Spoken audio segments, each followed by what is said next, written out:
Hello students, welcome back to our channel Diksha Karnataka. So as you all know, we have started a series where we are discussing the top 30 questions from all the important chapters, and we have already done for chapters like kinetic solutions. So in today's video, we'll be discussing the top 30 questions from D and F block elements. Okay. So the questions from these chapters are very easy. They are theoretical and very easy numerical also you'll get. So I'll be discussing how to solve them. And if you are able to solve these questions, you can assure that you are very confident with this chapter for the KCET 2024 exam. So let's begin with the first question. The first question is, in which one of the following pairs both the elements does not have n-1 d10 ns2 configuration in its elementary state? Okay. So we have to find out that they should not have n-1 d10 and ns2 configuration. Both the elements should not have. Okay. So like, if you see the first element zinc, it is having configuration of 3d10 and 4s2, right? Then if you see here cadmium, it is 4d10, 5s2. Then mercury 5d10 and 6s2. So this option we can eliminate because there is no such element which is having Cn symbol. Now coming to this one, copper having 3d10 and 4s1, right? So in option D, zinc has the configuration of 3d10 and 4s2, but copper does not have the configuration of 3d10 and 4s2, or the s orbital is half filled, right? So that is why the correct answer for this question is option D. So you can see just by knowing the electronic configuration, we can solve this question. Okay, now going to the next one. Which of the following is correct? So you have to check whether it is asked correct or incorrect. So with respect to the melting point of a transition element. So this question is from the trend part. Okay, melting point, what happens? You have to remember from the first element, scandium, then we have titanium, vanadium, chromium, manganese. Up to chromium, the melting point and boiling point increases due to the increase in number of unpaired electrons, which contributes to metallic bonding. Then manganese is having a specific property because of the half filled, it doesn't participate. So from manganese, there is a downfall in the melting point. I have discussed this trend very well in my previous video. So just look at this. So now you have to see, you can say, so I can say chromium is the one which is having the highest melting point. Then vanadium is greater than chromium, that is wrong. Chromium is greater than manganese. Okay, the graph is like this. This part is chromium. So this option is correct. Chromium is having higher melting point than manganese. So the correct answer for this question is option B. Okay, next. A transition metal exists in the highest oxidation state. It is expected to behave as. Okay, see. Now whenever a metal is in its highest oxidation state, okay, now there is no chance for that metal to go to further higher oxidation state. The only possibility is there is it can come down to the lower oxidation state, right? So when an element undergoes, so coming down to lower oxidation statement, it is undergoing reduction. So when an element undergoes reduction, it behaves as an oxidizing agent, right? So the correct answer for this question is option A. Okay, very easy. You have to just know what is oxidizing agent and what is reducing agent in this question. Okay, next, what will be the value of X, okay, in Fex plus if the magnetic moment is given this one? Okay. So now we know what is the formula of magnetic moment, root over of n into n plus 2. Now just think of what two numbers we can take so that we'll get 24. Okay, so if you just try with hit and trial method, I can say if n is equal to 4, right, then 4 into 4 plus 2, that is 6, will get root over of 24. So my point is the number of unpaired electrons should be 4. In Fe, we have generally two oxidation state, Fe2 plus and Fe3 plus, right? What is the electronic configuration of Fe? 3d6 and 4s2. Now if I take Fe2 plus, I will get 3d6 configuration, and if we draw this 3d6 configuration, right, so what I'll get? 1, 2, 3, 4, 5 and 6. So number of unpaired electrons is 4. So the correct answer for this question is option C. You need not check plus 1. Okay, iron doesn't exist in plus 1 state. Plus 2, plus 3 or 0 also you can check. Okay, so the very easy one, little application based question but easy. Next question. The only lanthanide element which is radioactive. So this is a theory based question. You should know promethium. Okay, correct answer for this question is option A. Next, all Cu2 halides are known except iodide. The reason for it is. So this is one of the very important reasoning question. Okay. So what happens here when you take iodine gets converted to I2, okay, in presence of copper. Okay. So that is why Cu2 plus oxidizes iodide to iodine. Okay. This is the answer. Reasoning based question and important reasoning also. So the correct answer for this question is option D. Other options are nothing much related to the question. Next, which of the following does not represent the property stated against it? Okay, means you have to tell whether it is correct. The property is given here, the order is given, whether it is correct or not, we have to see. So size, as we know, along the period the size will decrease, right? We have scandium, titanium, vanadium, chromium, manganese, then iron, cobalt, nickel, copper and zinc, right? So the size keeps on decreasing up to cobalt. You can say here somewhere copper to zinc the size increases. So we can say the first one, cobalt will be smaller, then iron, then Fe. So this property is correct. Okay, we have to find out which does not represent the, so this part you have to be very careful in this type of questions, whether it is asking correct, incorrect statements. Be very careful, read the questions 2-3 times and then do the answer. Okay, next we'll go to the number of oxidation states. We know manganese has more number of oxidation states than vanadium and then titanium. So this is also correct. Okay, now coming to paramagnetic nature. So paramagnetic nature depends on the number of unpaired electrons, and we know manganese, okay, Mn plus 2 has the highest number of unpaired electrons, that is 5 unpaired electrons. Okay, so just even in Cr2 plus, what is the oxidation state of 4s2?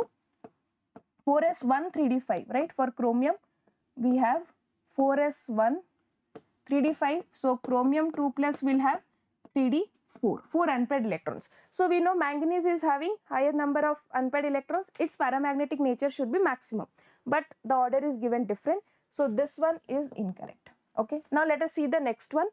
Density, scandium, chromium and iron. So let us see, scandium is here, chromium is here and iron is here. So here as the size is decreasing, okay, we know from this side to this side what is density formula? Mass by volume, right? As we go along a period, the size keeps on decreasing, so I can say the radius keeps on decreasing, volume keeps on decreasing, so density should increase. So along a period density has to increase, but this one is given wrong, so this option is also wrong. So the correct answer for this question is both options C and D. Okay, so this is a previous year question where both the answers were correct. So whenever, even if you find such questions in the exam, you can mark any one of them. Okay, next, which one of the following is correct for the all the elements from scandium to copper? Okay, this question is important. Whatever properties are given, it should be correct for all the elements starting from scandium to copper. Okay, so we have to find the lowest oxidation state shown by them is +2. Is this statement correct? You know copper has 2 oxidation states, +1 and +2. So we cannot say that for all the elements from scandium to copper the lowest oxidation state is +2, right? So this statement is not correct. It is not correct for all the elements. Next, 4s orbital is completely filled in the ground state. We have 2 important elements, chromium and copper, whose electronic configurations are having not fully filled 4s orbital, right? So this statement is also not correct. 3d orbital is not completely filled in the ground state. We have for copper 3d10, 4s1. So in the ground state the 3d orbital is fully filled, so that is why this is also incorrect. Next, the ions in +2 oxidation states are paramagnetic. Yes, you can check this one. All the elements which are having +2 oxidation state have one or more than one unpaired electrons. You can also check the example of copper. If you have Cu2 plus, it will get 3d9, which has one unpaired electron, as a result of which it will be paramagnetic. So the correct answer for this question is option number D. Okay, next, which of the following pairs has both the ions colored in the aqueous solution? So first of all, what is the condition for color? The condition for color is it should have unpaired electrons. Okay, if unpaired electrons are there, what will happen? We will get DD transition. If DD transition occurs, then we will get color, right? So just check in all the options, if any one, for example, if you check here, Scandium 3 plus is D0 configuration, no unpaired electron. This one cannot be the answer. Ti 4 plus, if you have remember scandium titanium, it is 3D2 4s2. Now Ti 4 plus will be 0. We have only the noble gas configuration, no unpaired electron. This is also incorrect. Now if you see here, copper plus is, just now I wrote, it is 3D10. So this also has no unpaired electron, right? So the correct answer for this question will be option number D. Mn2 plus have 5 unpaired electron and Ti3 plus has 1 unpaired electron. Okay, so you can just see 3 plus, if I remove 3D1 will be there, 1 unpaired electron. So both of them are having like unpaired electrons, they can show color. Okay, next, so what you have to remember here is for color, what is the requirement? Requirement is for unpaired electrons. Next, identify the set of paramagnetic ions among the following. Very similar, so lot of questions are asked from electronic configuration. None of these questions you can solve if you don't know the electronic configuration. So properly remember from scandium to zinc the electronic configuration, very important. Okay, next we have this, let us see again paramagnetic. Again I told Zn2 plus 3D10, no unpaired electrons, so no paramagnetism, we can ignore this. We'll check here scandium 3 plus, again no unpaired electrons, Ti 4 plus, again no unpaired electrons, but all the elements in the option B will have unpaired electrons, so they will show paramagnetism, and the correct answer for this question will be option B. Okay, next, how many moles? Okay, this is one important question. How many moles of acidified K2Cr2O7 is required to liberate 6 moles of I2 from an aqueous solution of I minus? Okay, now let us see first what is this reaction happening. See, Cr2O7 2 minus. Okay, just try to balance this reaction. We can have 2 Cr3 plus. Okay, the oxidation state is plus 6 here. Now for 7 oxygen, we can have 7 water, and to balance this hydrogen I can add 14 H plus. Okay, now what is the number of electrons that has been given? Plus 6 to plus 3, 3 electrons, but there are 2 chromium, so total number of electrons will be 6. Now what has happened here? Reduction has happened. Reduction means gain of electron, so we have 6 electrons. Okay, this is for chromium. Now you have to remember K2Cr2O7 is an oxidizing agent. It will reduce itself and oxidize others. So whom it is oxidizing? I minus is getting oxidized. 2I minus it getting oxidized to I2 plus 2 electrons, right? Now the theme is we have to balance both the number of electrons. In the first one we have 6 electrons, here we have 2 electrons. So what we can do, just multiply this equation with 3. Now add both the equation. So I will get Cr2O7 2 minus, then 6 electrons will be cancelled, plus 6I minus plus 14H plus will give me 2 Cr3 plus. Okay, then we have 3I2, and then we have 7 water molecules, right? Now you see, question is asking how many molecules we can liberate 6 moles of I2 from how many moles of K2. Now you can see from 3 moles of I2 can be liberated from 1 mole of Cr2O7 2 minus. I can say 3 moles of I2 is produced from 1 mole of chromium oxide. Now, dichromate. Now if I want 6 moles of I2, so just double of this one. So if we double of this one, I'll get 2 moles of Cr2O7 2 minus, right? So we require 2 moles of potassium dichromate to liberate 6 moles of I2. Okay, the correct answer for this question is option number D. Please see, you have to know how to write the reaction. This is from your redox reaction. We know balancing, you can use that. After getting, we'll get the equation. Just then we have to use stoichiometry. Okay, so if you have any doubt in this question, you can comment. I'll explain again. Next, Cu2Cl2 and CuCl2 in aqueous medium. Okay, so what is the difference here? The copper is in +1 oxidation state and copper is +2 oxidation state here. Now very important is aqueous medium. Okay, you know, in aqueous medium stability is decided by something called as hydration enthalpy. Okay, whenever it is mentioned this aqueous medium, think about this word, that is hydration enthalpy. The one which will have more hydration enthalpy will be more stable. No other factor counts here. Now hydration enthalpy depends on size of the cation. Okay, so how it is? Hydration enthalpy is inversely proportional to size. Means smaller the size, more is the hydration enthalpy, more is the stability. And stability is proportional to hydration enthalpy. Yes, stability is proportional to hydration enthalpy, and hydration enthalpy is proportional to inversely proportional to size. Now if you see cations, the charge, when the charge increases, the size decreases, right? So if charge increases, size will decrease. So we have Cu plus and Cu2 plus, right? So out of these two, Cu2 plus size is smaller, hydration enthalpy will be more, stability will be more. So I can say CuCl2 is more stable. Okay, so the first statement is wrong. Equally stable, both are unstable. Not Cu2Cl2 is more stable than CuCl2. Sorry, CuCl2 is more stable than Cu2Cl2. Okay, so correct answer for this question is option number D. Here what we have to be careful about the aqueous medium. Next, elements which are in which the electrons are progressively filled in the 4f orbital. Very easy question, definition based question, that is lanthanoids. For 5f orbital it will be actinoids. Okay, next, incorrect statement with reference to Ce. This is one important element, Ce. Ce plus 4 as a reducing agent. So you have to remember, for Ce the highest oxidation state is plus 4.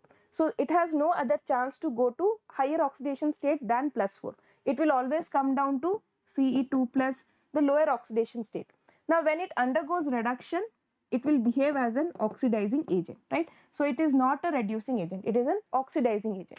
So the correct answer for this question will be option A. The incorrect statement is option A. Okay, next. Okay, this is a mixture of NaCl and K2Cr2O7 is heated with concentrated sulfuric acid. Deep red vapors are formed. Which one of the following statement is false? So for this question, you have to know the reaction. So this is completely a reaction based question. So I'll show you the reaction first, then we can check the options here. So when K2Cr2O7 is treated with NaCl in presence of H2SO4, we get a compound CrO2Cl2 which is red, which has red vapors. Okay, so please remember this compound, it has red vapors. Then when CrO2Cl2 is passed through NaOH, it gives you Na2CrO4 which is yellow in color. Okay, so remember, first we'll get CrO2Cl2 which is red, then when this one is treated with NaOH, we'll get yellow color compound. Now if you treat NaOH with CrO2Cl2, we'll get Na2CrO4, and this Na2CrO4 can be used with lead acetate to give you yellow precipitate. Okay, now we can check the options here. The vapors give a yellow solution with NaOH. Yes, we can see this vapors gives a yellow solution with NaOH. So that statement is correct. The vapors contain CrO2Cl2 only. Yes, the vapors are made up of CrO2Cl2 only. Next we have the vapors contain CrO2Cl2 and Cl2. So there is no formation of Cl2 in this reaction. So the correct answer for this question will be option C. Yeah, you have to find the false statement, right? So that is why this is the false statement, but we'll check the last option also. Vapors when passed into lead acetate in acetic acid gives a yellow precipitate. So this one we can see, we'll get PbCrO4 as a precipitate which is yellow in color. Fine. So this reaction, please go through it, remember it, write down 3-4 times and then you can remember it. Okay, next question. Which of the following statement is wrong? Okay, so be very careful whether it is asked correct statements or incorrect statements. So we have to find the incorrect statement here. In the highest oxidation state, the transition metals show acidic character. So this is true. So because when a metal is in highest oxidation state, it tries to go to the lower oxidation state, right? For example, manganese. +7 to +2 it will go. It will undergo reduction. Okay. And what is the definition of acidic character? It is accepting of electrons, right?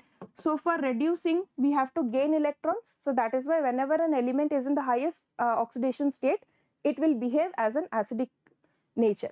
Now Mn3 plus and CO3 plus are oxidizing agents in aqueous solution.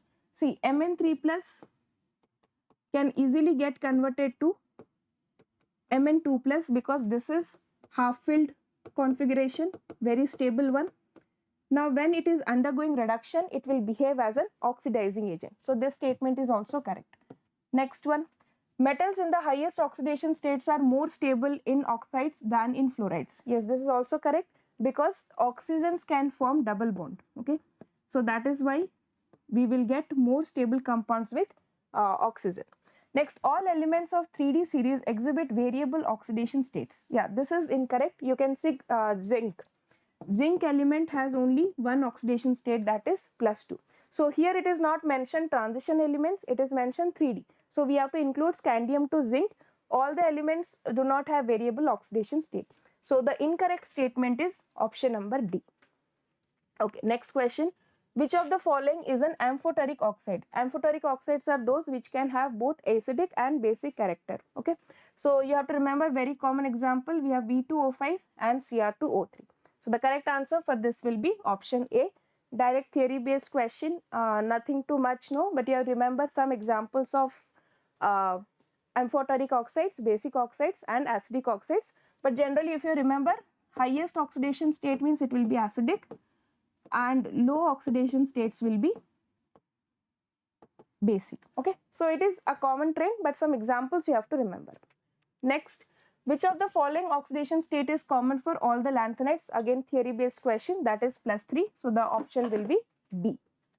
Next, the electronic configuration of transition element X in +3 oxidation state is given. What is the atomic number? Okay. So now you see +3 oxidation state, we have this configuration AR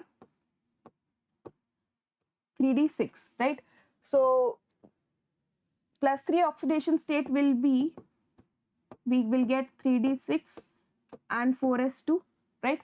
So now this electronic configuration is for which element? It is for iron. So we will get, sorry, 3D6 4s2 will be 3D7 and 4s2.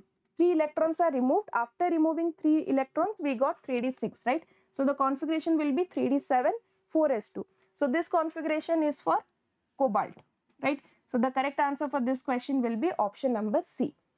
Okay. So once again, listen this question. The +3 oxidation state, after removing 3 electrons, the electronic configuration is 3D6. So I can write this one as 3D7 4s2 was the original configuration. Total 3 electrons were removed. 2 electrons will definitely be removed from 4s. 1 electron was removed from 3D orbital. Now if I want, this is any metal, if I want M +3 state, then I will get AR 2 electrons removed from here, 1 electron removed from here, 3D6, right? So this configuration will be for the total atomic number, we can say it is 27, right? So 27 is for cobalt. Next question. KMnO4 acts as an oxidizing agent in alkaline medium. When alkaline KMnO4 is treated with Ki, iodide ions are oxidized to. Yeah, this is important question. You have to remember iodide ions are converted to I2 in acidic medium. Okay, but in alkaline medium, it is converted to IO3 minus. Okay, so the correct answer for this question will be option number C. Okay, so this one little reaction based you have to remember. Okay, next, which of the following statement is wrong regarding lanthanides? So lanthanides are predominantly ionic in character. Yes, because of the large difference in the size. So they have ionic character. Lanthanide hydroxides are mainly basic in nature. This is also correct. The ionic size of Ln +3 ions decrease with the increasing atomic number. Yes, this is also correct. This is because of lanthanide contraction. Next, lanthanide compounds are generally colorless. So this is incorrect. Lanthanide compounds are highly colorful compounds because of, again, we have FF transition here. Okay, so this statement is incorrect. Correct answer will be option number D. Next, the bivalent metal ion having maximum paramagnetic behavior among the first transition series is. So maximum paramagnetic behavior, how to decide? You have to find the number of unpaired electrons. Is having maximum, that will have the maximum paramagnetic character. So Mn2 plus, if you see, it has 5 unpaired electrons. Copper 2 plus means we have 3D, copper electronic configuration is 3D10 4s1. So copper 2 plus will have 3d 9, right? So if we have 9 electrons, 4, 5, 6, 7, 8 and 9, so 1 unpaired electron. Scandium is 4s2, 3d1. If you remove 2 plus, we'll get 3d1, so number of unpaired electron is 1. Copper plus will have 0 unpaired electron. So maximum number of unpaired electrons are in manganese, so it will have the highest paramagnetism. Correct answer for this question will be option number A. Next, again reaction based question. When a brown compound of manganese, that is A, is treated with HCl, it gives a gas B. So we have one compound A, okay, and it is treated with HCl, we get a gas B. Next, the gas B taken in excess reacts with NH3. Okay, so this one is reacting with NH3 to give an explosive compound C. So we have to just identify A, B, C. So this question, if you don't know the reaction, very difficult to solve. So I'll tell the oxide of manganese which were most commonly used is MnO2. Okay, so A is your MnO2, B for all the options it is Cl2, and the explosive compound is NCl3. Okay, so the correct answer for this question will be option number A. Mn2 plus compounds are more stable than Fe2 plus compounds towards oxidation to their +3 state. So what is the reason for this? So more stable means the reaction does not happen. Okay, so the question is saying Mn2 plus, okay, does not wants to go to Mn +3 state, whereas Fe2 plus can go to Fe3 plus state. Okay, what is the reason for this one? So this is completely based on your electronic configuration. Mn2 plus have a stable d5 electronic configuration. So to remove one electron from a half-filled orbital, it will be very difficult. Okay, so this one is going from a stable state to an unstable state. So this reaction does not occur. Okay, now if you see Fe2 plus is 3d6 and Fe3 plus is 3d5. So in this case, from an unstable state, the element is going to a stable state, which is a favorable process. So Mn2 plus is more stable with third ionization energy. So why this is high? Because of half-filled electronic configuration. Okay, so the correct answer for this will be option number A. Okay, next question. Okay, again reaction based question. We have MSO4 with NH4OH. So any ammonium hydroxide with a metal, we can get MOH2, right? You can see here the valency of this will be +2. We have MSO4. Sulfate is -2, M is +2. So with hydroxide, we'll get M hydroxide. Now ammonia, when you give excess, so most of the hydroxides, the salt gets dissolved. Now when you pass this one with H2S, we get Z. So the correct answer for this question is your option number A. Okay, so see, when you take this, metals will not change. Okay, copper you took and then we should get copper sulfide. We cannot produce zinc sulfide here. So the option A, you can C, you can eliminate. B also you can eliminate because it is not a transition element. This part you should know the reaction, because so the correct answer here will be ZnSO4 forms Zn hydroxide. Then when you add, it will become clear solution, and then on addition of this one we will get ZnS. So this is also reaction based question. So next question is the electronic configuration of Zd2 plus. Yes, this is a lanthanide series element. So the general configuration of Zd is, we have xenon, 4f7, 5d1 and 6s2. Now +2 means these last two electrons will be removed, 4f7, 5d1 will be remaining. Okay, so correct answer will be option number B. Next, on heating potassium permanganate, one of the following compounds is not formed. So this is again a reaction based question. Correct answer is MnO. So all these other three products are formed. So please remember these other three products, we have K2MnO4, O2 and MnO2. Okay, so we have the correct answer here, MnO, that is option number A. Next, the IUPAC name of the complex ion formed when gold is dissolved in aqua regia. So we get this compound AuCl4. Okay, so this is the name of the compound. So you can say we'll get tetrachlorido. Then for this one, since it is a negative ion, this name will be aurate and oxidation state will be 3. So the correct answer for this question will be option number A. Next, which of these is not known? Okay, this is again, we have known that if you copper copper will never form any compound with iodine because it oxidizes I minus to I2. So CuI2 is not known. Okay, fine. Okay, so that's all. These were the top 30 questions from D and F block chapter. Please do these questions. If you find any doubt in any question, comment in the comment. I'll be addressing it. So thank you, and if you have found this video useful, please like, share and subscribe the channel.